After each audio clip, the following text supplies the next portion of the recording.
It's not going to hurt when it hits you. Right. You're going to get wet. You're going to have smelly clothes, but nothing you've already worse, got smelly nothing clothes. worse. Think about like a water balloon that didn't explode but had beer on the inside. Right. Yeah, pretty much, That's crazy. I mean, at the same time, now I agree with that punishment.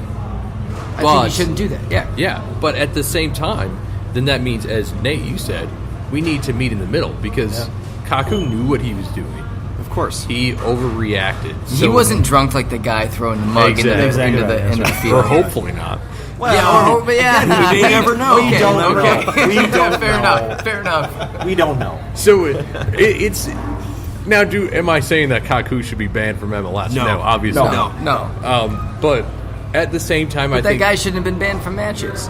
Yeah, you're right. I think you got a point where I completely agree with you, Nate. There's got to be a meeting in the middle. It's too much.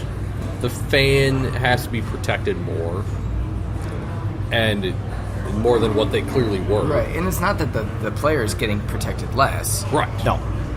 And I mean, I think, I don't know, if a fan took a ball, the ball gets kicked into the stands like it does a lot, and throws it at a player, can you imagine what the punishment would have been there? I mean, I just think... And it wouldn't have hurt, right? I mean, because it would have been a toss. It would have probably bounced off his shoulder, whatever. Yeah. And you're talking about a professional athlete who's kicking a ball. And he wasn't even, midfield kicking it in. He was really close to the sideline. Yeah. He was right there. Yeah. That's what, 25 yards? I don't even think it was 10. Yeah, Have we ever seen in baseball? It would be like in baseball if a player was at bat and he threw a bat into the stands at somebody. I mean, it's the same type of deal. It's the same type of deal. Yeah. And I'm sure they would get banned for 10 or 15 games in baseball because there's more games. Sure. But if a fan throws something on the field in a baseball game or jumps on the field, if a ball goes out as a foul ball over the top, and then they go around to the side and they pitch it in on the first baseman, try and hit him in the head, out. Right. But if that happens the other way, a baseball bat, a solid chunk of wood gets thrown in. They did it intentionally. Intentionally, and then that guy's just out a couple games, but the other person never gets to come and appreciate their team for the rest of their life. And again, do we play the game of, well, this is another reason why baseball has extended the netting way down the foul line because of people getting hit in the head with baseball because of social media and being on their phones or whatever. Right. Yeah. Do we now say MLS has to have nets? Have nets. Right. You know what I mean? I mean, do we have to have nets? God, I hope not. No, I don't think that's fair. I don't think it's fair either. But the conversation does come up when somebody gets hit in the head with a ball.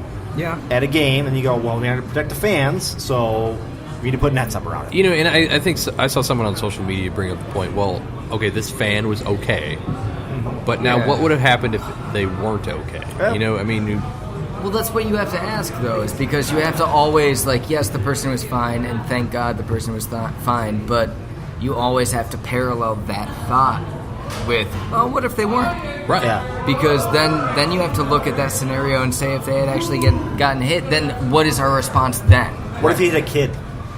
Or what if he had a kid? What are all of these variables, and what if it happened in this way? And then our response is going to be this right now for the way it happened. Mm-hmm. But what if it happened all of these other ways? What would our response be then? Right.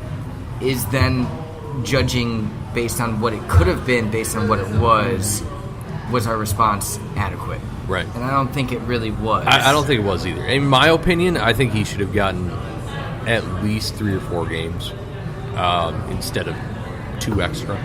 But at the same time, I'm with you, Nate. I think that the guy that threw the beer in Atlanta shouldn't have been banned for maybe banned for the season.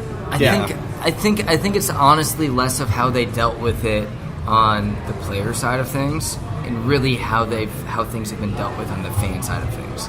Right. It's more if it's something stupid like that, and maybe I honestly don't know everything that happened there.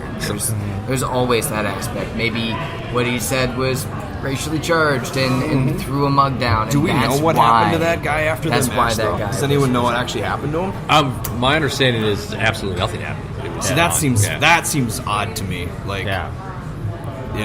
Clearly those 2 dudes were acting like idiots, and each of them need to be punished appropriately. Yeah. And I would say, 2 matches is what I say fair.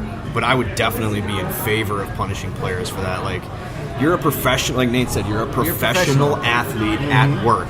This is your job, right? You know, just like I don't get to yell at my customers when they're dumb. Yeah, right. He got 2 matches for that. Yeah. You got so 2 it was matches the standard for that, one and plus Calvo gets 1 match for the double yellow, like the red that he gets. Right. Yeah. And that's only 1 match. Because that doesn't seem right. I'm just saying that Yeah. that when you parallel those 2 actions to each other, and the only difference is 1 game. Right.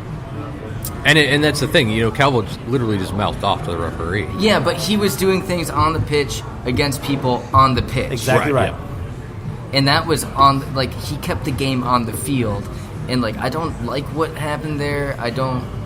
Oh, right. Like, it frustrates me a lot, but that is still the game. That's why we love the game. Mm-hmm. Like, that's a part of the game. Right. It is. And so... But it stayed on the pitch. Right. Yeah, that's right. This left the pitch. Right. Yeah, this went in the This crowd. is different. It's different. And like I said, it would have been different if he hit a young kid. I think he would have gotten more than 2 games for that. Right, but is that justifiable? Like, Right, should we actually approach that by saying, like, okay, you hit a full-grown adult, Yeah, but you're acting, and you yourself as a player are acting like a child. But I think it's all about who it was and the circumstances, and there's all these variables involved, and again, it sucks that that's that way. Yeah. But there's no set if MLS came out and said if you hit anybody in the stands with a ball and you meant to do it, it's 5 games. There it is. Great, whatever. I'd live with that. But there's no rule for it. But here's the other thing. Well, how do you also judge it? Yeah. Well, and how much of the fact that it was Kaku did it played into it? I mean, let's say it was Nani does it too, like if right, if Rooney does that, or let's say it was Rasmus Schuler. Would it be worse? But since it's Kaku, since it's a guy making a ton of money for New York Red Bull, did that play into the fact that MLS is like, well, we don't want to keep him off the pitch? I mean, Red Bull already only has like 11,000 fans coming to the game. Like the whole conversation about like leagues protecting their high-paid players, like we could go into like everybody's the deepest we could go into a lot of things about that. One thing I do want to add about the Kaku incident was after the fact, seeing the Red Bull players checking on the fan after was such a class move by what about Kaku's response? I mean, he was like, I didn't do anything. Well, he was trying to kick it towards the advertising there. That's what he said. Maybe he didn't like the advertising. Maybe he didn't like the brand. Good one, dude. Still not a good thing to do. I don't know. Well, then his shot was awful because that's way lower. Right. Like that sign on the side of the pitch is like down by the ground, man. Right. That's why you're not scoring as many goals. So, again, that's one of those things where there's a lot of opinions on it, but we had to bring it up. Guys, we're gonna get off soccer now at the end of this podcast a little bit. Oh, thank God. Because I want to bring up some zombie talk. Okay. I can talk zombies. Because a few episodes ago, we talked about zombies, and there was a listing of the best cities to be in if there's a zombie apocalypse, and I think Minneapolis is number 8. Should and be higher. It was about the amount of military around here and the food source. Oh, and also the health. The health, because we had Mayo Medical, Clinic, and Wait, so the assumption is that all the doctors didn't already die? Right, yeah. This is assuming that we've protected all the people that matter. Yeah, the Mayo Clinic isn't going to save you. It's the people in the Mayo Clinic. They gave it a score. I don't know how they scored it, but it was we were pretty good. I mean, there's a lot of medicine there. Okay. There's a lot of things that we talked about in that podcast. There's a lot of things that we back and forth, but I saw a new thing now saying that going zombies in the northern climate, especially Minnesota, would not be the greatest thing in the world because they would freeze, and then dogs and other animals would eat them and become zombies themselves, and then you'd have another problem to deal with. Well, hold on. Now we have an issue of, like, what zombie world do we exist in? Like, which are we talking? Are we talking Dawn of the Dead? Are we talking, like, which iteration of... Well, we talked about that, too. I think the walking style. Doesn't conventional zombie But then the wisdom dogs dictate don't turn. that animals can't... Like, your dog can't get pneumonia from you. That's what that's a good That's point. what I looked at this point and I said, okay, well, dogs can't get it, but what about birds? I think that's a dumb argument. Can you imagine having zombie crows. Yeah. Because crows would feed on. We know that there's work. not many interspecies diseases. Oh, I know. Yeah, right. There is. Which is I why think a dog that can eat a bottle of Percocet and I can't. I don't think that's a good. That's not valid to me. That's not. But because a dog will become a zombie. That's so dumb. That's a good point because now my favorite zombie film is Shaun of the Dead. Yeah, bloody brilliant. So You got red on you. yeah,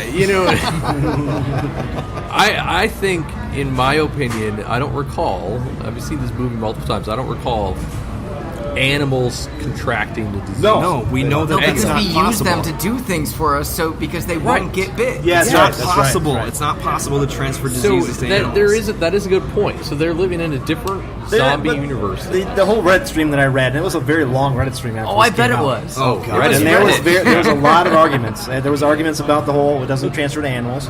Other people saying, well, we don't know what kind of strain it is, so we don't know. An animal could have started. It doesn't exist. We don't know anything. Yeah, we don't know anything. But the big thing was, in northern climate, there is a possibility that these things would freeze up, and then we'd have problems because some animals would come in and chew the flesh off, and then become zombie animals themselves. I think I would be more concerned about the fact that they freeze up and they stay there, and then spring comes and they unthaw and they're still. My big concern was exactly right, Sterling, because I said, yeah, they freeze up at the bottom of your driveway because they came through the snowbanks and it's negative 50. But then springtime, how's spring cleanup you're not go for gonna, you? Yeah, right. How do you dump them in the trash? Do you hose them You're off not the gonna driveway? plow during the zombie apocalypse. Come on, you're not gonna go out and plow Wait, are you your assuming driveway. that all the MnDOT guys are dead at this point? No, Well, will still be around. okay, MnDOT fair enough. they've- We're assuming all of the Mayo Clinic people are still alive, MnDOT's then gonna be part of it. MnDOT's still going. They have never failed us. Yeah, MnDOT, those guys will be on the roads at 3 a.m. Have you seen the metro area? When we get one Yeah, snow, which those is guys why are they're the around. first to go, dude. No, they're in big trucks. They're big plows. They just plow right through those guys. You got a good point. I think it's good if they freeze. What Then if you can the just only walk people- around and just pick them off as you go? Right? What Yeah. if the only people to survive the zombie apocalypse are MnDOT? Great. Well, That's even better. Then we'd have zombies clearing the roads all the time. No, the zombies wouldn't. They'd be clearing the roads of zombies for us. That's exactly right. Yeah. I think I'd want to save the MnDOT people. I actually feel like I have a new approach at the zombie apocalypse now, and my focus is MnDOT. So would MnDOT be number one now? I think MnDOT MnDOT's would be number one. one. MnDOT would be the safest state to be then in. doctors next. Yeah, then doctors. Then doctors. Because we need roads cleared in Minnesota. We don't need Well, doctors. because we have at least a solid 6 years before our health takes a downturn. Yeah. Well, and I think something needs to be mentioned, though. One thing I don't like about MnDOT is This goes. We just went from zombies to MnDOT. their issue with plowing driveways. Okay. Now, I saw a video of Alaskan snowplows. They have this guard that goes down that protects the driveway. Okay. Now, to me, if I want to save MnDOT from the zombie apocalypse, I want them to make sure that my driveway is left open so I can escape in a orderly and quickly fashion. We don't want that. We want the snowbank, though. The snowbank stops the zombies, remember? But Yeah, but they're then not if you have to gonna get up out my quick, driveway. then it's going to slow you down. Exactly. You could get stuck. And if then you're anything, two-way street. If anything, what you do instead is you make sure that backside of your driveway is open. Yeah. And then you ice your driveway because so that you just can back out quick from your garage, hopefully, ideally, with speed, and just slide down, and you don't need to worry about stopping on the driveway at all. And they can't get up it, but you also don't have a snowdrift you have to deal with. That's right. And so for me, Good idea. unless they're going to keep from plowing in my driveway, Yes. I don't want MnDOT saved.